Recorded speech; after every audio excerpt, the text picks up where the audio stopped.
Welcome, everyone, to another rendition of the Six-Sided Scholars, your TNA pay-per-view review show here at BC Wrestle Pod, at the podcasting networking conglomeration thingamabob.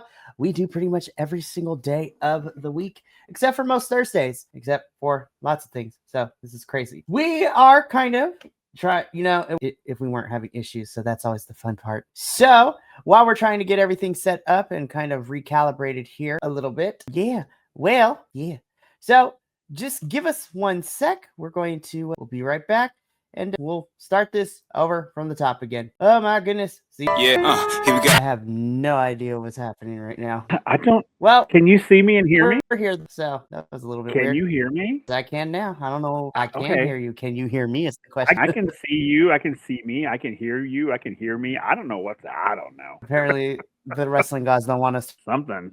Well, I understand to why. review this one tonight. I have No clue. I mean, you're not wrong. No. So we're here to review TNA's Victory Road, really quickly. Just go through all the announcements, and then we're going to get into it because we have a lot to discuss. This card, it tried. It really did. Now, there were some things that Lord knows they couldn't have planned for. We're going to get to a certain, person having to vacate a championship, and then us learning about what happened and why later this week. We gonna talk a little bit about it, but I also have questions, TNA. I watched the episode last night on Thursday too, and I was just like, this is definitely, I'm gonna be honest, last night's episode, you definitely be like, you know what, watch it to support the talent, but in the continuity of things, it was really just getting everybody together because we have this TNA versus NXT show coming up this Tuesday, so everything's a little weird, and Victory Road was also very weird. But if you like what you see here, subscribe to YouTube, follow us on Twitch or Kick. Follow us on the social medias at BC WrestlePod. We have some merchandise, which includes, some lovely, lovely new stuff like our fall collection, which, is available until the end of November. We have our Latino Heritage Month collection, which is here until, October 15th, which is very interesting. And then just dropping a couple days ago is our 2 Halloween collections, first and foremost. And an homage to Grindhouse style posters and movies. We have our Botox Skeletor merch going on. And then, of course, we have our monster mashup of sorts as well. So lots of fun. Link in the description of this video below.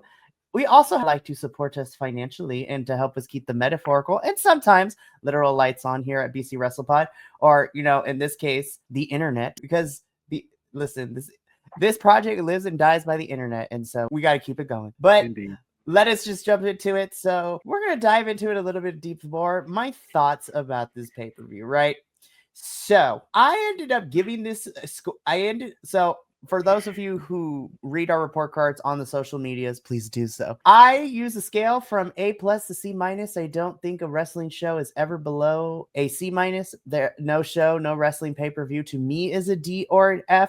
Unless it's Ric Flair's retirement match, then it gets an automatic F. So my standards are for F and Ds are very low. So it's very hard to disappoint me in this. At first, I was going to give it a C+, and then, upon meditating it and rewatching some stuff, I'm like, I feel that this was still a good show in certain areas. And, I can't knock. Yeah. I was just like, I gave it a B- because I was just like, there was some stuff I liked, some questions that I have. But I also was trying to be fair with the fact that, especially when it comes to our knockouts division, they had to make last-minute changes, like, on the spot at the show. So I had to give them a little bit of grace for that. But I still gave them a B- because, again, this is like one of those pay-per-views where it's just like Victory Road is just a filler. We have Bound for Glory literally next week, which is crazy to me. So I ended up giving it wasn't a bad show, but I have questions still. Wasn't last year's Victory Road kind of crappy? Yeah, I mean, to be fair, it was leading into Bound for Glory last year. It was Emergence and Victory Road. It was very It also doesn't. Yeah, it also doesn't help that. Yeah, go for it. I was gonna say, I just feel like it's like Victory Road is that pay-per-view, and it will always be that pay-per-view. It's that one where it's like, we gotta do something with these guys. Let's just throw them and do some random crap. Let's some just things throw them on the car. This interesting talk as we go along. So let's just jump straight into it. So they really did put some stuff on the pre-show. I'm like, why is there a lot of things on this pre-show that we actually need to watch? I was just like, including backstage stuff, promos. So I'm like, we're gonna kind of just go through a little bit of everything that happened on the pre-show. So of course, the first thing that happened was this match, a triple threat: Cedric Alexander versus Trey Miguel versus Zachary Wentz. And I was just like, you know what? I think I'm going to be in for a fun time. And I had a fun time with this, but I'm like, we know why this is here. I'm like, I know why you boys are here. This is like, let's just have an entertaining match. An entertaining match it was. Sure, it would be fun. I had a good time. It is what it was. So I was like, yay. I do like these three. I want to make it. So if I think I'm reading right, yeah. Trey Miguel, yes, Trey ends up winning. I'm just like, well, we know where this is probably going to go down later because, things are happening. So I think, yeah, am I reading this correctly? Yes, I am. Anyway, I thought Zach won. This was a fun opener, but I would count down with this. So I'm just like, what do we have next again? And then I was like, okay, we got some backstage stuff. We're going to put a pin in you a little bit later. I'm just like, as soon as I saw this, I was like, but Macklin is about to lose, isn't he? What? I should have known. I was just like, here we go. So for those of you who don't know, Steve Macklin was giving a backstage interview with our lovely correspondent. And in comes AAA star Elisis, who is, triple star in Mexico again. WWE has, that stuff. So I'm like, the funny thing is too, is like, I distinctly remember last year at Hard to Kill when Scott D'Amore during that pay-per-view announced the partnership with AAA. So I guess we're getting it now, but because the Fed of WWE now owns AAA, now they can allow these stars to go over. So I was like, but we get this confrontation, and immediately now looking back on it, I was like, Macklin's not walking out with his championship, isn't he? Okay. Yeah, don't get me started on that. I was just like, all right. But listen, more luchadors, not go. Yeah. True. So, True. I was just like, and this is where it's gonna, yeah. So we're gonna come back a little bit later to this. We're gonna put a pin in you later. Okay. We knew what this was. Yeah. Jeff Hardy is still not allowed to go to Canada. And so we got to have something. We have to have Matt do something, which is really weird. We really didn't need him to do anything. We really didn't. Okay, all right. Ultimately, this was set up a match that's going to happen on the main card a little bit later. So I was just like, all right. So, of course, AJ Francis doing what AJ Francis does best and just being an absolute turd. So that's always a fun time. But yeah, so ultimately, this sets up what we will be getting later in the main show. So I'm like, okay. I was just like, all right, this is gonna be crazy. And I would like to make a correction because I was reading the wrong set of notes. I was reading another set of TNA notes.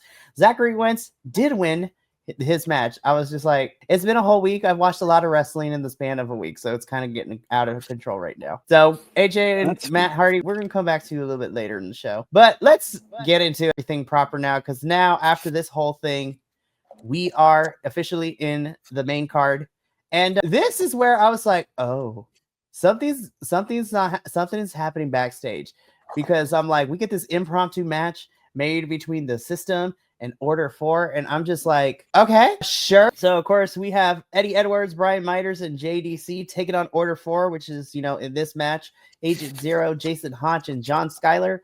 And I'm just like, why? I don't want to. You know what? No, I am going to say it. I'm like, why are we wasting pay-per-view time for this match that could have been on Thursday episode? Like, I'm being so for real.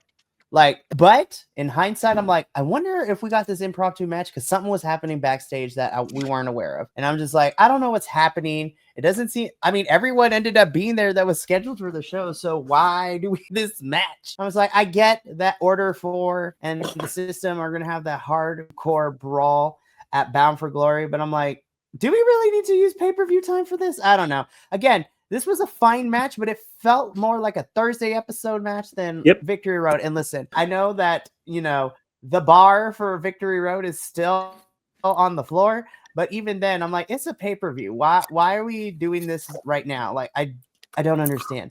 You added another match just cause, like, the flip. But honestly, most of this evening felt like a Thursday night episode. It was weird. There was like only one match that was like, oh, this is pay-per-view for me. And that, sad enough, it's the main event. The main event match was the only match that felt like a pay-per-view. I'm like, we're going to talk about that because that match was balling. So, but again, the System win here, but I'm like, we really didn't need this on Victory Road. We already had like 8 matches originally scheduled. And I'm wondering, because now I can't even get what we're going to talk about shortly here, because even with the impromptu like battle royale match that we still did not need this match, because we got like the battle royale, we had a championship match all of a sudden, and we also we took out the tag. I'm gonna be so for real. I'm kind of mad that we got this match and we took out the women's tag team championship Yeah. match, like the flip. I was Mhm. like, now that was probably the best match last night on Thursday's episode. I'm not even gonna lie to you. The tag team championship match. I was like, where was this encounter the last 2 times? But I digress. Yeah. Again, system win. This is building into Bound for Glory. It was fine, but not for pay-per-view, in my opinion. Mine too. Yeah, I was like, all right, well, I know. Okay, wait, I pressed the button. Okay, so we make a lot of jokes around here. We tend to give our opinions. Sometimes we can be a little bit asshole-ish sometimes, but hey, that's us when it comes to the things we're passionate about. But there is not jokes. What is going to happen next is that I will not be saying jokes.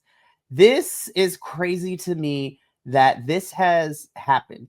So we get word earlier in the day that because, originally we were supposed to get Ash and Masha for the Knockouts Championship. Indy was going to be guest referee. But then that match was pulled because of everything and the investigation going on with Masha and her previous relationship with her partner Akira and all that went down. So, but then I was like, oh, okay, Ash is going to make an announcement. We're probably going to figure something out. Like, Indy is definitely going to face her. Like, I was like, okay, we're going to figure something out last minute. Well, I was not prepared for this. And immediately, as soon as I saw Ash in there and she began talking, not in character, not being a butthole, I was like, oh, fuck, something's about to happen, isn't it? And then to summarize all this, Ash says that, she loves professional wrestling.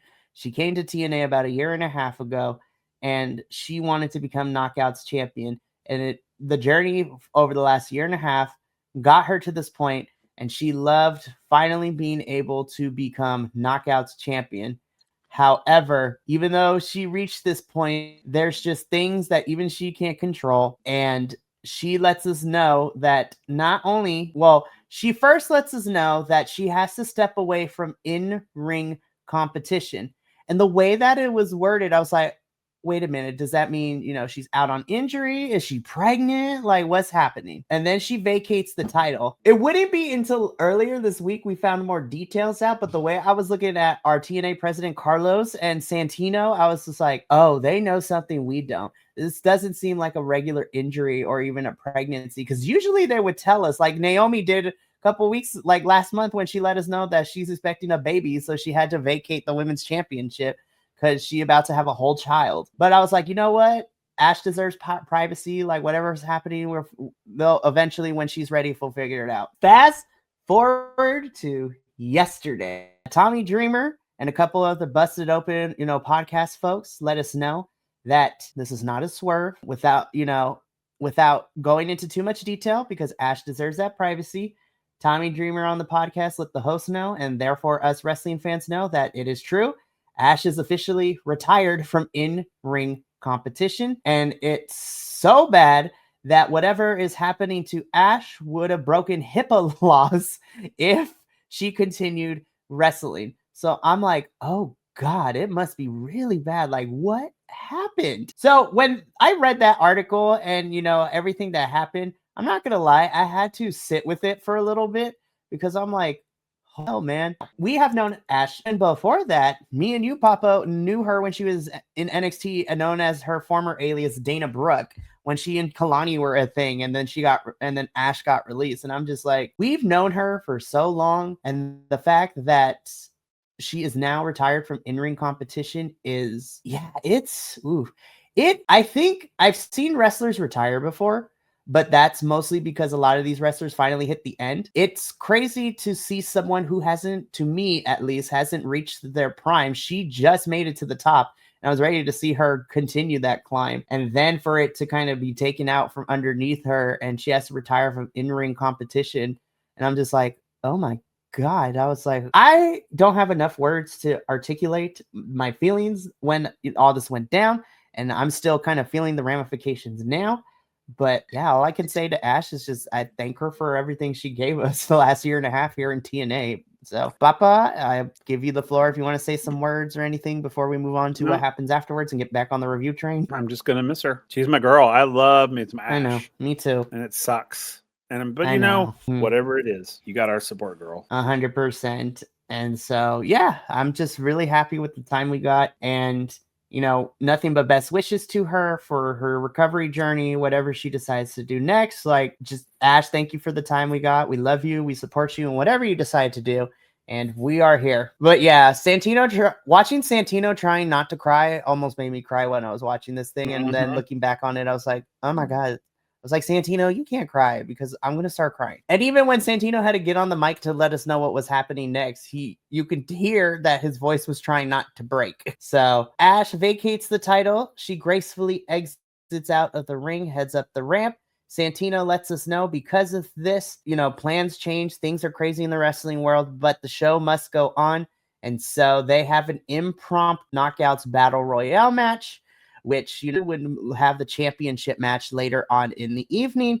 And we would get this quick 5-minute battle royale with everybody, with all the knockouts that are not on the card left over. And our final two end up being TNA's Liang Li and NXT's Kalani Jordan. So these two would face each other later in the night for the now vacant TNA Knockouts Championship, and Indy would still be guest refereeing. So we're going to get into that match when we get it a little bit later. But this was the one. This is one of the few parts where we just swerved and we had to change things on the fly, but it definitely was warranted. And honestly, I'm kind of glad a taping to do this. They did it at the pay-per-view because, we're going into Bound for Glory. Indy's supposed to get her match, but it's not Ash. We need to figure out who that's going to be. So we're going to come back and ship match a little bit later. But right now, we got to move on with the rest of the show. So now let's get into this one. So God bless these four gentlemen. Listen, character-wise, Nick and Ryan Nemeth are kind of getting on my last nerve, right? But I have to commend these four, and whoever decided to book the order, the card, I think they played it smart because this was a lot of comedy-based stuff too. There was some hee-hees and ha-has in here, especially after that heavy segment with Ash and everything. So we have the Hometown Man and Matt Cardona taking on the Nemeth brothers. Again, this one was a quick match. This was like 6.5 minutes. We had some, funny moments and everything. Ultimately, it would be the Hometown Man and Matt Cardona who would pick up the victory here. But they could not win the war in this case because the Nemeth would attack later and Ryan taking the Hometown Man's mask. This is also another match I give a little grace to because it has to come right after Ash's vacating the title and retiring from wrestling, and then that impromptu battle royale. So I'm like, all right, boys, y'all did you tried. I was like, you get a little bit of grace because nobody was going to be able to follow up that heaviness that was the last segment. Papa, also, any, additional thoughts to this match? I mean, it was okay. I mean, it wasn't bad. I hate the Nemeth get on my damn nerves. They just get on my nerves. And so I was okay that they got their asses whooped here. And it was okay. It wasn't bad. Again, and you're right. Having to follow, man, if I was any of these guys, I'd be backstage going, son of a bitch. It's like, but I guess it makes sense to put this match after that, because of the humor in it, because there was a lot of humor in this. I mean, this match was kind of funny. I mean, honestly. So, I mean, yeah, it wasn't bad though. No, it wasn't. And of course, like I said, Hometown Man and Matt Cardona would win, but the Nemeths would get the last laugh as they take Hometown Man's mask. And so. And again, it carried over into Thursday with Nick Nemeth beating the Hometown Man. So I'm like, no, in all honesty, I think it's going to be fun. And I think the Nemeths being involved in a comedy feud would actually be a lot of fun.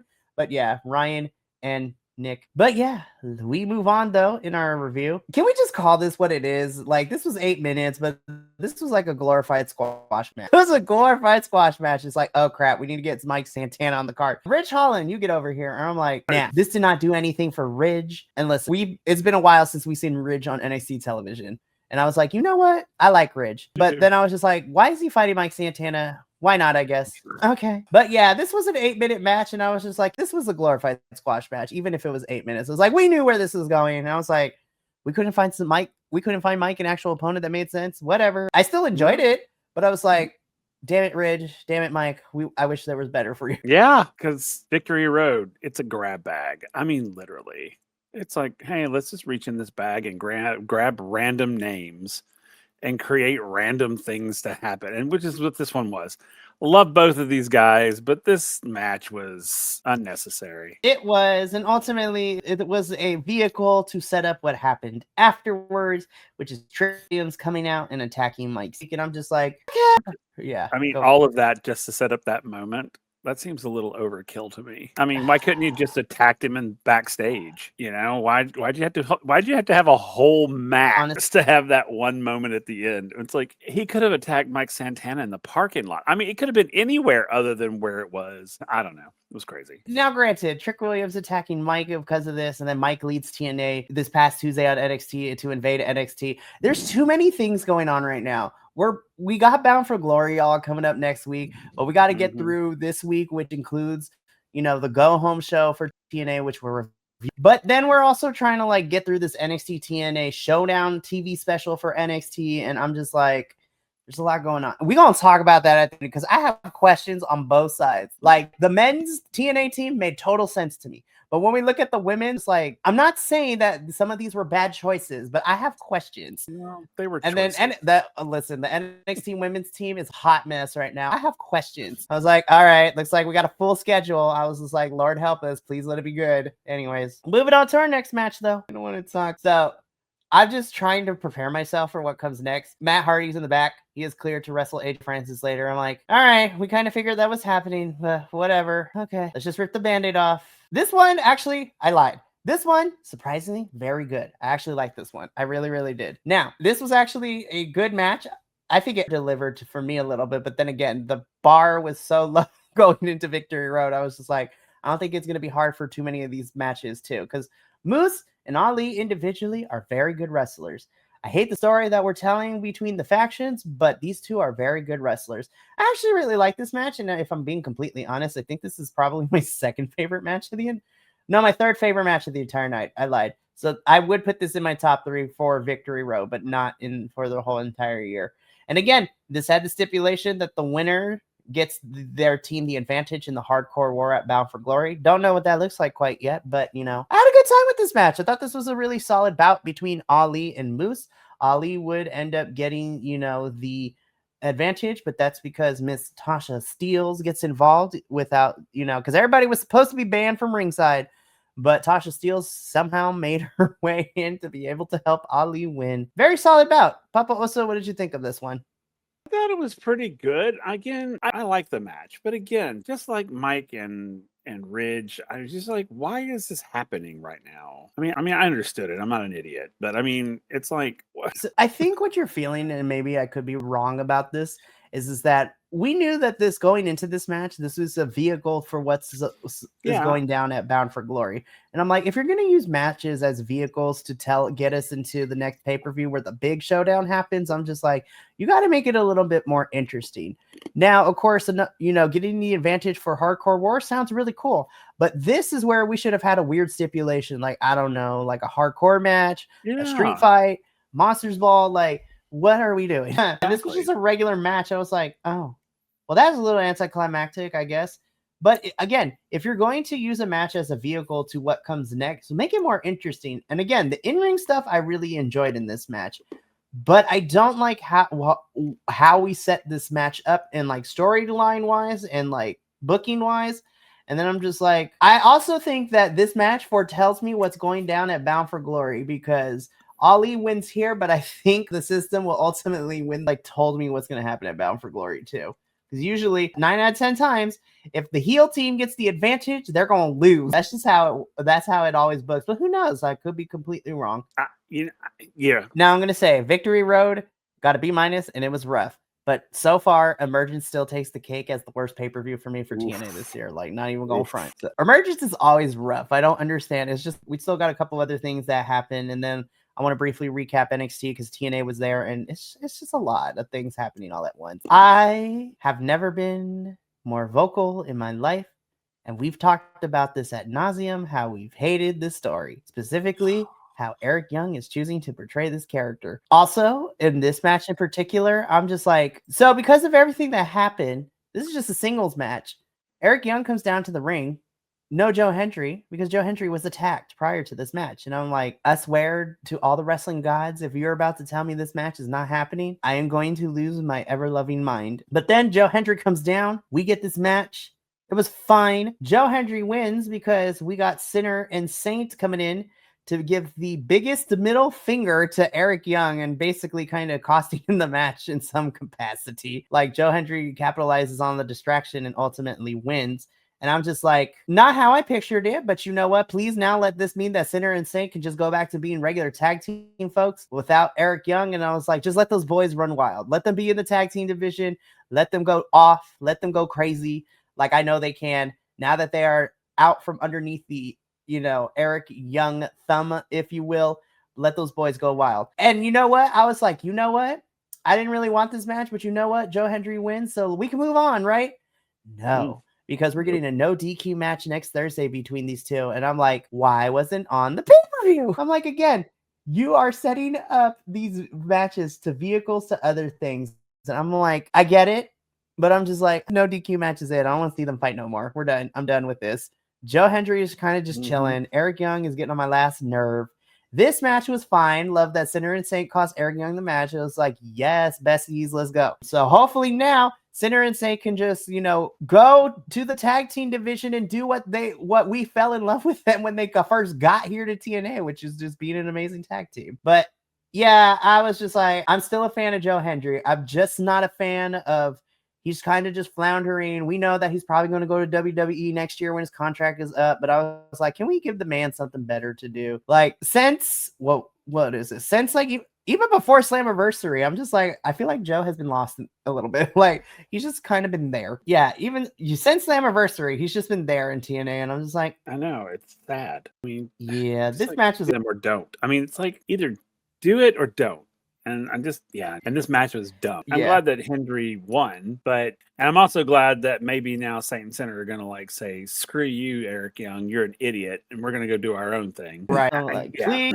Now I'm like, why are we getting another match between them? I know, it's no DQ too, and I was like, if it's no DQ, I'm like, watch, Eric Young's going to win, and then we get one more match between these two. I'm like, I don't want it. Anyways, in the words of Yoda, do or this. I don't care about this feud. And here's the hard part, because some people, I love y'all internet, but y'all come in the comment section sometimes just like, why are you reviewing TNA? You sound like you hate it. I'm like, I don't hate TNA. However, I will admit that it's been a rough year in 2025 for TNA.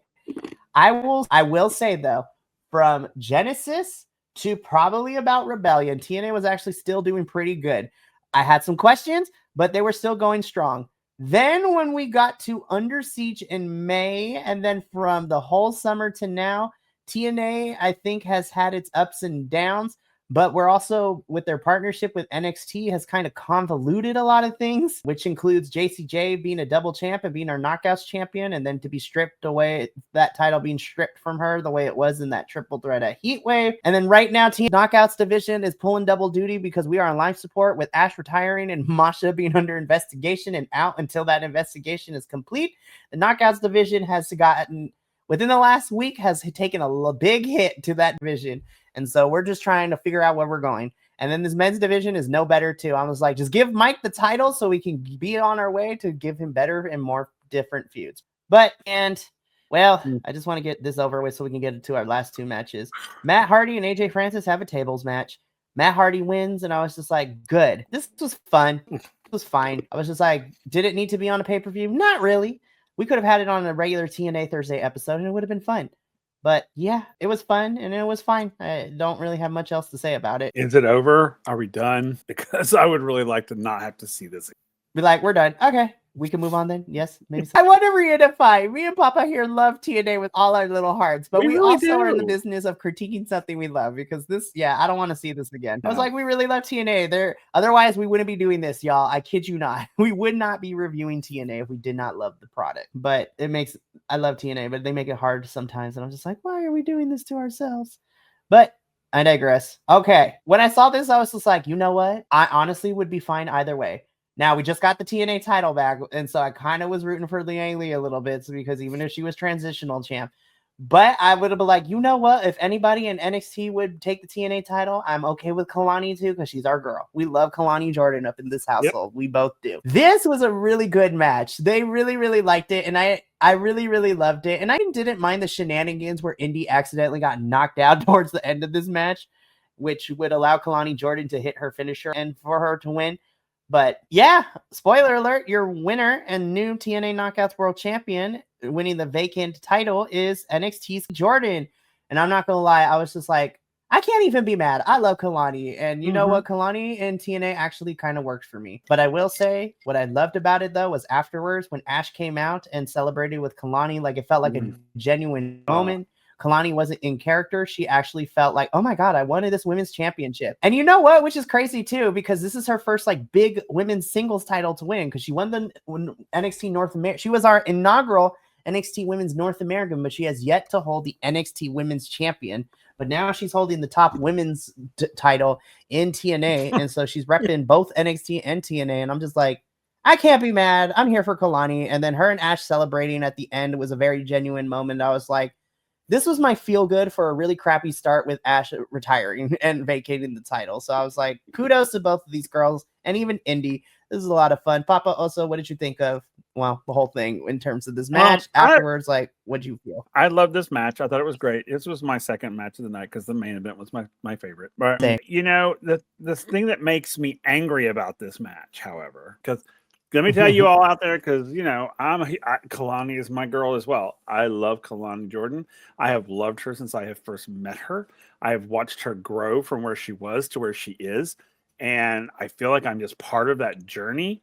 So to see her win a title is just like one of the most emotional things ever. However, the thing that makes me angry is, and this, it's sad really, is the fact that this woman, who is brilliant and good in the ring, just fantastic, had to cross over to another company to win a title when she should be winning that title in her own company because she freaking deserves it. I am ecstatic that Kalani is holding the Knockouts World Championship belt. I am ecstatic, but I'm pissed off because she should have earned this in NXT. And NXT has their head so far up their ass they can taste their breakfast for tomorrow. And I'm so sick of it. They don't know how. I'm on a rant right now. They don't know how to use their talent properly. And there, I said it, and you can agree or disagree. I don't care. They do not use their talent right. She is a talent that should have had a title like a long time ago. Like, seriously. And they always bring her like right there and then they slap her down. So she had to come to a whole other company, guys, to get a championship. What the hell is that? Yeah. But you know what? Me and Kilt had this conversation on Wednesday when we were reviewing No Mercy 2, because we got into a conversation where we were, you know, comparing the NXT, and I'm like, we got it, and I brought up the point, and Kilt and I talked about it, where I was just like, the storytelling to me at least matters, especially when you're setting up this person, you are pulling at heartstrings, and you are building them up to be, and then you slap them down and then have them lose and not even get the championship. And then one of the other matches, like, I'm just going to be honest, I was like, T built up, because I figured it's like, oh, they're building her up, they're going to make her lose. But I was like, you know what? I want to see Lola dethrone JC. And I was just like, we came so close. And the mystery attacker in a hoodie is what was the cause of it. Not because JC got smarter, not because, you know, Fallon helped her win. Is because of a mystery attacker that took that chance away from Lola and allowed JC to hit her finisher to win. And I was so mad. I was like, why did you build up Lola if you weren't going to let her win at No Mercy? Like, are we going to do a rematch? Because I feel like she should get a rematch and win. But I'm like, you spent all this time building up Lola, making her more lovable to the fans and to me at home, and then she loses. Then on the flip side, you have Ricky. Now, I love Ricky. I love me some Ricky Saints. I really do. But the presentation of this man has been kind of interesting and questionable to begin with. He goes from a feud with Jasper Troy into this chance to get the title off of Obafemi. And Ricky and the story that we built leading into No Mercy has been kind of like non-existent. Or it's been there, but very like not built up correctly. It's just Ricky and Oba be like not liking each other, but not to the point where they're going to throw hands every time they see them. And then Ricky beats Obafemi with 4 DDTs. And I was just like, oh, so that's how Oba's reign ends? I was just like, you didn't build Ricky up to be the underdog. Like, we didn't learn anything about him. Like, again, you built up Lola Vice, and we were all rooting for her to win, and she loses. And then Ricky doesn't get built up that way, and you have him win and dethrone Oba. And I was just like, make it make sense. Yeah. I could tell you were mad at, and I know you wanted to be there to talk about that when we covered No Mercy this week, but I was just like, I know he has thoughts. So I'm gonna set it up during the TNA review, but I was like, what in the absolute fuck was that? I was offended. I was like, how dare you? I'm sorry. That man went through the men's locker room twice. He was on his way a third time until we started doing TNA crossovers. And then here comes Ricky Saints. So, I don't dislike the man. It took me a little while to get to like him. But he comes in, steps in, the new kid on the block. You give him some random, by the way, rivalry with Jasper. I don't even know what the hell that was. And then he wins the what? And I'm sorry, if I was every other man in that locker room, I would be pissed. Oh my god, I was. Ugh. Oh my goodness. So I'm hoping that Ricky Saints is just a transitional champion. Prepare to. Well, who knows? I get the feeling that unless Oba's like done, we get one more match between Oba and Ricky before everything happens. But we're gonna put a pause on that because Ricky is our new champ, and not even a week into his reign, he already has to captain his team for next Tuesday. Which we're gonna talk. Jordan, she is our new TNA Knockouts World Champion. I'm excited to see what she does as champion. I'm gonna be honest, I'm more excited for her than when JC was champion, but that's just me. So we shall see where this. We know now it's Kalani and Indy at Bound for Glory next week. It kind of sucks because I love me some Indy. I would love her to win this title, which would suck for Kalani to be transitional. But I think Indy, I would like to see Kalani at least get like one or two more pay-per-views before, giving it to ultimately to Indy. But who knows? We'll see. Crazier things have happened.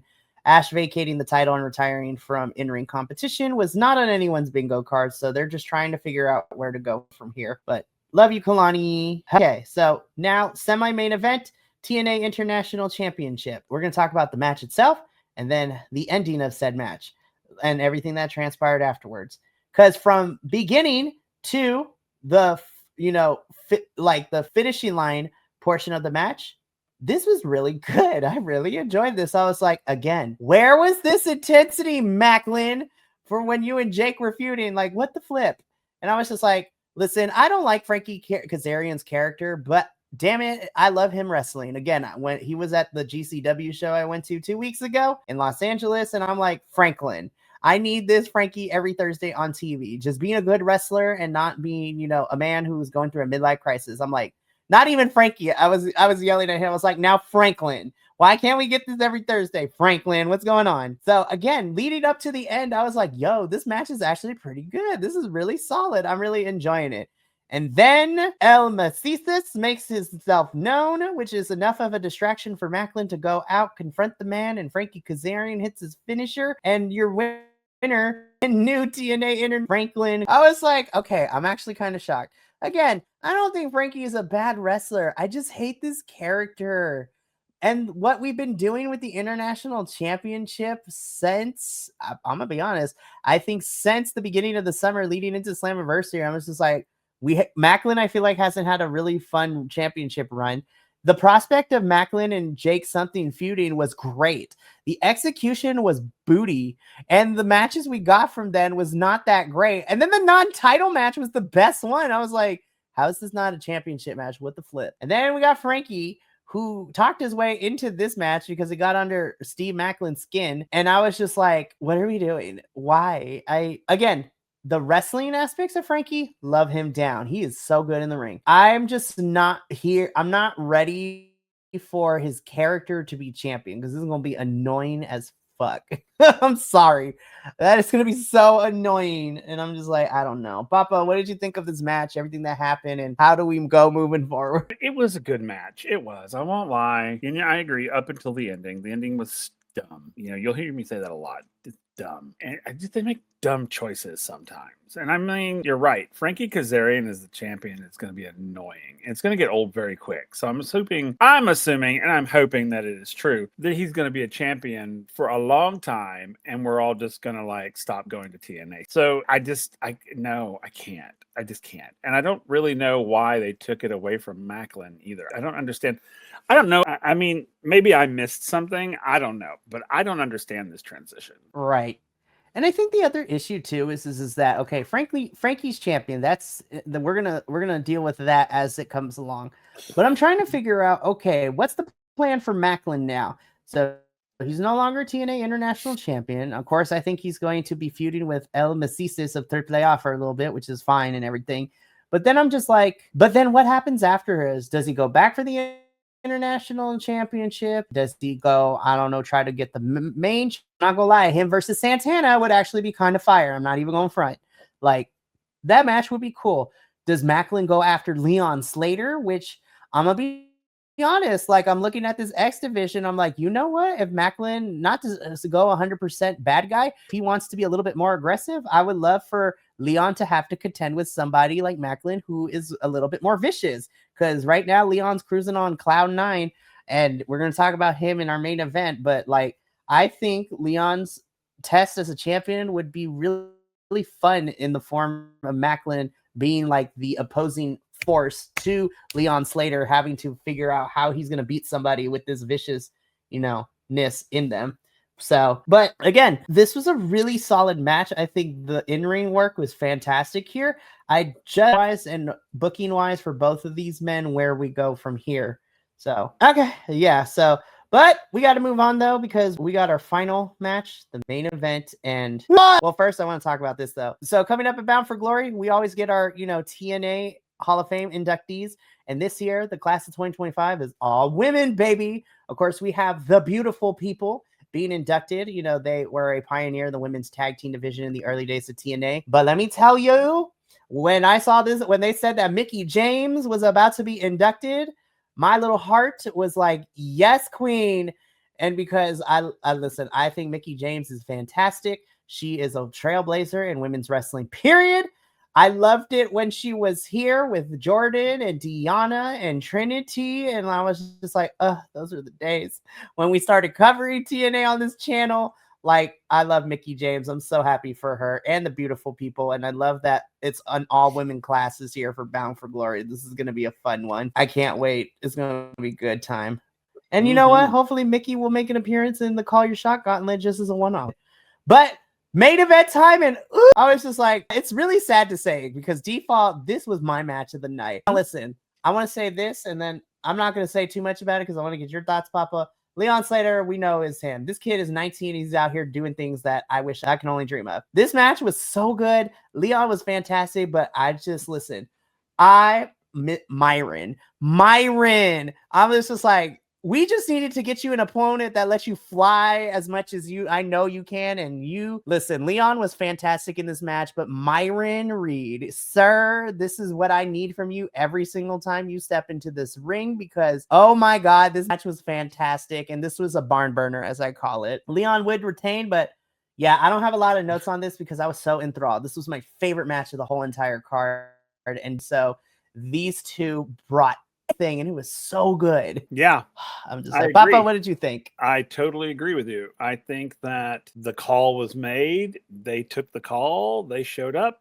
They showed out. And honestly, truly, when I was watching this match, I didn't know who was going to win. I honestly, there for a moment, same here. I really thought Leon was about to lose his title. I really did, because Myron was on fire, man. And I really hope, and I think that what it is, I think Myron just needs something like someone like Leon that sort of complements him. It was super exciting. It was a super exciting match. I didn't really know what to expect. It's going to be like it's going to feel like a filler match. Like, okay, we know Leon's going to win, so but no, I'm literally like, oh, Leon, okay, I need you to win. No, but this match was fantastic. It was my match of the night, and it was funny because I was like, oh wow, look, Victory Road got interesting. Oh, it's over. Yeah. And you know what? Even what happened at the end, they knew it's like, all right, Victory Road, it was not great. So let's get you hyped up for like what's happening in the coming in 2-3 weeks, right? So Leon Slater retains his X Division championship, but man, and then of course, if you follow TNA on social medias, the TNA president right now, Carlos Silva, likes to give out the MVP awards after every show and pay-per-view, and Leon and Myron got the MVPs because that was the balliness match I've seen. And I'm just like, yeah, making Leon Slater your X Division champion was the right choice at Slammiversary. Like, this kid is about to have a generational run, and I'm so excited. And And I we've was been just like, saying that yo, from the I can't wait to beginning. see who his next opponent. Oh, since we started reviewing and when, Leon got here, like, what, a year and a half ago, too? Like, he came in around the same time as Ash and became full-time signed with TNA. And I'm just like, Leon Slater, I love you so much. I'm so happy. And I'm just like, man, I can't wait to see who Leon faces. Santino comes out and I'm like, Santino, what you doing out here? And he, you know what? He broke character a little bit because he was even excited of how amazing that match was. And I was just like, yeah, you had the right to, Santino. That was great. And Santino's like, Leon, that was amazing. Mine's amazing. Y'all did the thing. But he's like, I'm feeling really excited. So much, in fact, I want to see this happen again. And so, Leon, I would like to introduce you to your opponent for Glory. And I was like, Santino, I'm like, what's happening? I screamed. I woke up my household when I watched this. But hopping up out of frame is Mr. Bouncy himself, Evans. And Javon cuts this quick promo saying, it's just like, Leon, you are awesome. And you know what? I've always wanted to have a match in a TNA ring. And then when they told me that I got the call, they're looking for somebody for the X Division Championship, I think that would be great. So I don't know if I'm ready. Like, oh my... Because we talked about this like ever since, but we talked about this way before Leon won the X Division Championship. When we were talking about dream matches, we both said that, you know what, Leon and Javon would be a really fun mix, a match together against each other because they have similar styles. They both fly everywhere. And I was just like, we'll probably see it eventually. We are getting this match next week, and I am fucking excited. This is probably my most anticipated match at Bound for Glory. I'm like, oh my God, these two are like, please stay healthy. Please stay safe until next weekend, next Sunday. But I'm going to be so for real. I was just like, I know it's not going to, but I'm like, TNA, give the fans what they want. Listen, I'm here for Mike Santana winning, but I feel like this match should main event the show again. I would love to see this match main event. I'm like, I swear to God, if you open the show with this, I'm gonna be so pissed at you, TNA. But I cannot contain my excitement. Well, I really can. Holy hell, this match is gonna be amazing. I'm very much like, this is going to be, they're going to burn the place down. We haven't even seen it yet, and I was like, I'm calling it now. I think this is gonna end up being my favorite match of Bound for Glory. I'm not even going. Yeah, so far, yeah. I'm just like, and look, TNA and NXT, don't pull no shenanigans. Don't let nobody come out, because I'm gonna be so for real. Just like with Liang Lee and Kalani Jordan at Victory Road, I love Leon, but you know what? If these two want to have a fight forever feud for this championship, I am here for it. I really am. And you know what? Even though you weren't here, the best part of the NXT show this past Tuesday, and mine and Kilt's favorite match, was, Leon and Javon teaming up in the main event to take down the Colleen. And I was just like, watching them as a tag team was so beautiful. I was just like, this is amazing. And now they're going one-on-one next Sunday. And I'm just like, I'm so happy we're doing a watch along for this, because this is gonna be so much fun. And so that's how Victory Road ended. I was just like, damn, Victory Road, this show was very mid at best, but you got me hyped for Bound for Glory, which is the job. So I was just like, you still gonna be minus because we had some issues, but you know what? Y'all tried. We go into Bound for Glory next weekend. That is Victory Road. Another, you know what? Again, not a very okay pay-per-view, but not as bad as Emergence. But I am excited for Bound for Glory. There's a lot of anomalies going on, and honestly, as much as I've disliked some of the build to Bound for Glory, I was like, all right, TNA, let's kick off this Big Four road, because we had Emergence, which was boo-boo. This Victory Road was okay. Please make Bound for Glory good. Like, we don't even need to be amazing. I was just like, the bar is so low from Emergence and Victory Road. I know y'all can do this. And that's exactly where we're going to be, not this Sunday, but the following Sunday on the 12th. We will be here doing a live watch along for Bound for Glory. So I'm excited. At least I will be here. And then hopefully the rest of my constituents will. So we shall see what happens with all of that. But yeah, that's going to be it for us here at Six Sided Scholars. We talked about today. I had a good time. So thank you, Papa, for being here this evening. I'm glad I still get to see you every week, because how dare you work? Because now we don't get to see you for NXT for a little bit. No, just kidding. I'm going to be so for real. I'm glad that you're watching, but I will be texting you, because I don't know how it's going to go down on Tuesday with NXT versus TNA Showdown. So let's talk about this really quickly, because because the teams for both sides, like, I was just like, what happened? Especially on certain sides. So on the men's side, because we're getting a 4-on-4 elimination style match between the men and the women of the brand. So on the men's side, our NXT team is Ricky Saints, Javon Evans, Miles Bourne, and I was just like, go Miles, love you. And then I'm trying to remember, and Trick Williams. So I was just like, okay. So I actually think that's cool. And then on Team TNA, they made the right choices. It's Captain Mike Santana, and he picked Moose, Jav, and Leon Slater. And I was just like, melanated, let's go. I'm like, Team Melanin, I'm here for it.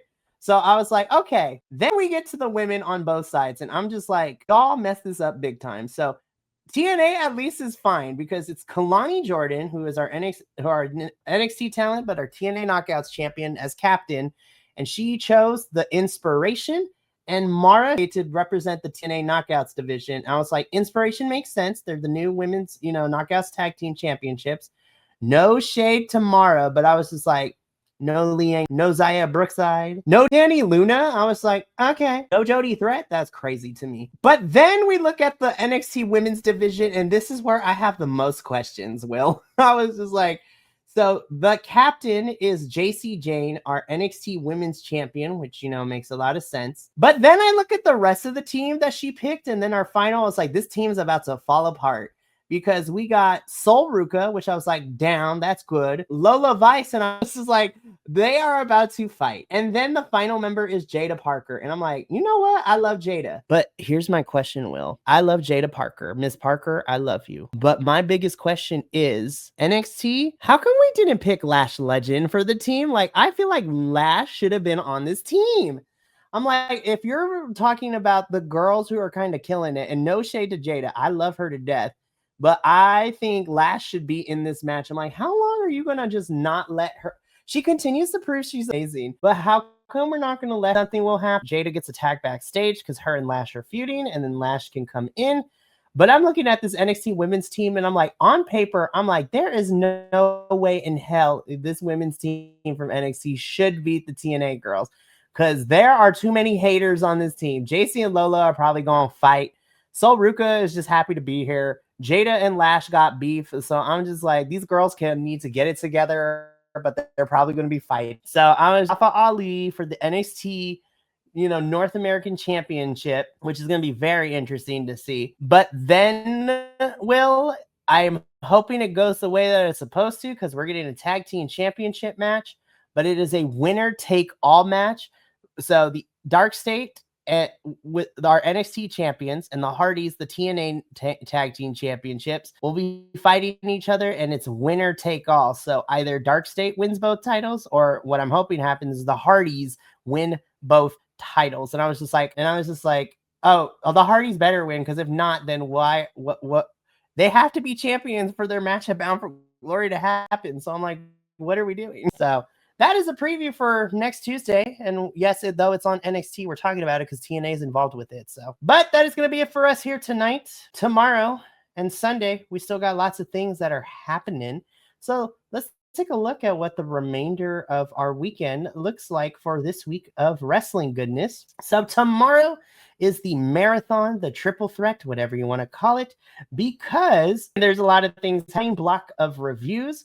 It has been a crazy weekend of wrestling last weekend, and we're finally getting a chance to review it. So at 8 a.m., myself and our newest co-host, Benny, on AEW, we will be reviewing GCW's Effie's Big Gay Brunch UK, which is going to be a lot of fun. I had a good time with watching with that. And then at 9 a.m. Pacific, it's the Progress Wrestling's Camden Lockup. And then at 10 a.m., it is GCW Bloodsport London. So there's going to be some back-to-back-to-back reviews, which is going to be a lot of fun. And then later on in the evening, Adolfo and I will be here to do a live watch-along for MLW Slaughterhouse. And then we end the week on Sunday at 11:30 a.m. Pacific with our WWE review, where we will be reviewing Raw and SmackDown, and then the WWE team with our special guest, hopefully, and friend to the channel, Nick.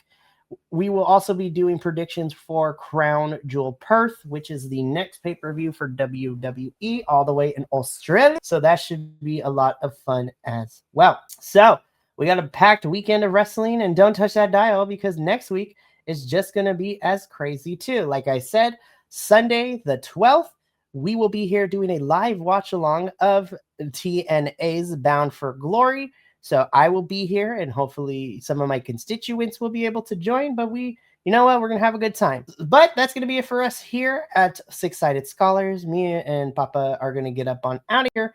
So thank you so much for tuning in. And from all of us here at the BC Wrestle Pod family, remember, take care of yourself, love one another, stay Bi-Conic, and more importantly than anything, you always deserve to finish your story. We will catch you tomorrow morning for our triple threat of reviews. But until then, nada, and until next time. Thank you so much for tuning in to another Vibe Tribe production. What's going to happen next time? Well, you're going to have to tune in to find out. But until then, remember, take care of yourself, love one another, and as always, make sure that you keep the good times rolling. Thank you for being here, and we'll see you next time.